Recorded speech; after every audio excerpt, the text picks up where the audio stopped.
છે એની આજે મારે ખાસ તમારી જોડે વાત કરવી છે. સૌપ્રથમ જે મુદ્દો હતો જે સીસી મુખ્ય પરીક્ષાને લઈને, તો એ સીસી મુખ્ય પરીક્ષામાં ક્યારે આવશે, બરાબર, તો એ જે પ્રશ્નો હતો એમાં ઓફિશિયલ અધિકૃત રીતે જે જવાબ મળેલા છે એ અધિકૃત જવાબોની આજે હું તમારી સમક્ષ ચર્ચા કરી રહ્યો છું. જેમાં અમારા દ્વારા સાહેબને જે પ્રશ્નો પૂછવામાં આવ્યા, બરાબર, ઘણા બધા ઓન ધ રેકોર્ડ ને ઘણા બધા ઓફ ધ રેકોર્ડ, તો તેમાં સાહેબનું એવું કહેવાનું છે કે ભાઈ જવાબદાર જે અધિકારીઓ છે એનું કહેવાનું છે કે સીસી ગ્રુપ એ અને ગ્રુપ બી એ જે 2 તબક્કાની જે પરીક્ષાઓ લેવામાં આવનાર છે એમાં 15 નવેમ્બર એ લોકો ગણતરી રાખી રહ્યા છે કે 15 નવેમ્બરની આસપાસ આ પરીક્ષા લેવાનું આયોજન થઈ શકે છે.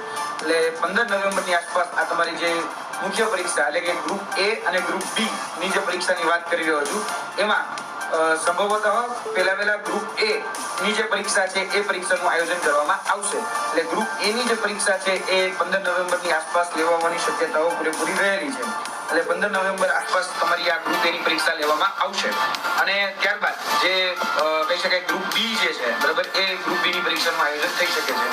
હવે આમાં ઘણા બધા વિદ્યાર્થી મિત્રોને જે પ્રશ્ન હતા એ પ્રશ્નોની ચર્ચા આજે અમે આવેદનપત્રના ભાગરૂપે પણ કરી છે. અને સીબીઆરટી પદ્ધતિમાં જે નોર્મલાઇઝેશન થયું છે, નોર્મલાઇઝેશનમાં ઘણા બધા વિદ્યાર્થીઓ છે એને સંતોષ હશે, ઘણા બધા વિદ્યાર્થીઓને અસંતોષ હશે. તો બંનેની વાત અમે ત્યાં રાખી છે, કારણ કે આજે જે પાસ આઉટ ઉમેદવારો પણ અમારી સાથે હતા અને ઘણા એવા પણ ઉમેદવારો હતા જે લોકો મળવા આવેલા હતા. બંનેની હું વાત કરીશ તમને, પણ પહેલા જે પોઝિટિવ વાત છે, જે સકારાત્મક છે, સકારાત્મક વાત તમારા સમક્ષ મૂકું.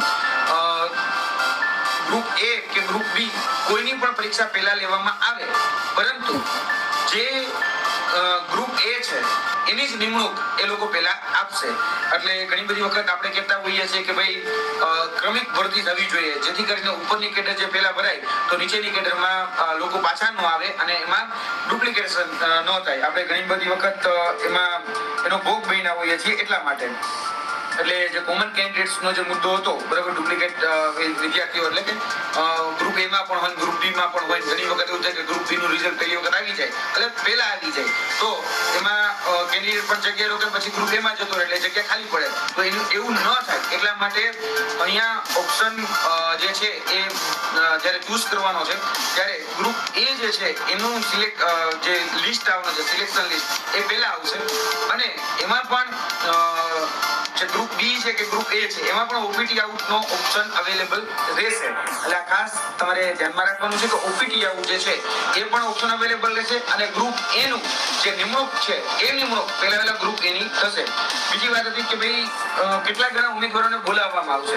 તો અહીંયા જે જોવા જઈએ તો ગૌણ સેવા પસંદગી મંડળનું કેવું એવું છે કે ભાઈ જગ્યા છે એ જગ્યાના 7 ગણા ઉમેદવારોને બોલાવવામાં આવશે.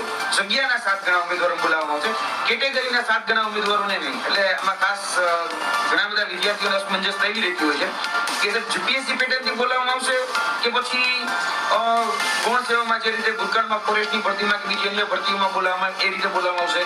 તો અહીંયા સ્પષ્ટ કહેવામાં આવ્યું છે કે ભાઈ જીપીએસસી પેટર્નથી અમે અત્યારે હાલ અમારી બોલાવવાની ઓથોરિટી નથી, બરાબર છે. હાલ એમાં એ જે કહી શકાય કે જે જગ્યાઓ બહાર પડી છે એના 7 ગણા ઉમેદવારોને જ બોલાવવામાં આવશે.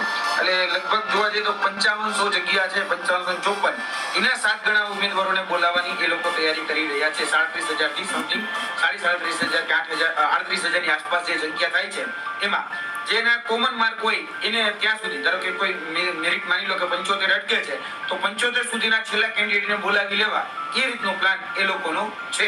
એટલે કોઈ સાથે અન્યાય ન થાય એવું એમનું કહેવું છે. હું ત્યાં વાત કરી છે એ વાત તમારા સમક્ષ પહેલા પીરસી દઉં સીસી બાબતની. તો સીસી બાબતમાં એ સ્પષ્ટ છીએ કે જે ભરતી છે એ સેકન્ડરી છે, આપણે ફર્ધર એક્ઝામ જે છે એના પછી નેક્સ્ટ એક્ઝામ એ નવેમ્બર કે ડિસેમ્બરમાં એ લેવાનું આયોજન છે. એ લોકો એવો પ્રયત્ન કરી રહ્યા છે કે નવેમ્બર મહિનામાં લેવાઈ જાય. આ એ લોકોનો પ્રયત્ન છે. પ્રયત્નમાં હર્ડલ્સ ત્યાં છે કે જો બધું સમૂહસૂત્રું પડી ગયું તોની વાત છે કે નવેમ્બર મહિનામાં લેવાઈ જશે. હવે અહીંયા ફરીથી તમારા ઓપ્શન એ ઊભા થશે અને એ છે ફોર્મ ભરવાના. હવે જે લોકોએ ભૂતકાળમાં ઓજસના માધ્યમથી જે રીતે ફોર્મ ભર્યા હતા એ જ રીતે મુખ્ય પરીક્ષાના ફોર્મ પણ તમારે અહીંયા ભરવા પડશે.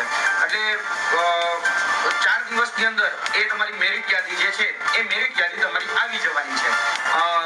લગભગ 14 તારીખની સાંજ સુધીમાં તમારી જે મેરિટ યાદી છે, એટલે સીસીની જે મેરિટ યાદી છે એ મેરિટ યાદી આવી જવાની છે. અમારા જે ઇન્ટરનલ ઇનપુટ્સ જે છે એ સ્પષ્ટ કહી રહ્યા છે કે તમારા માર્ક સાથેની પીડીએફ એ જાહેર થશે.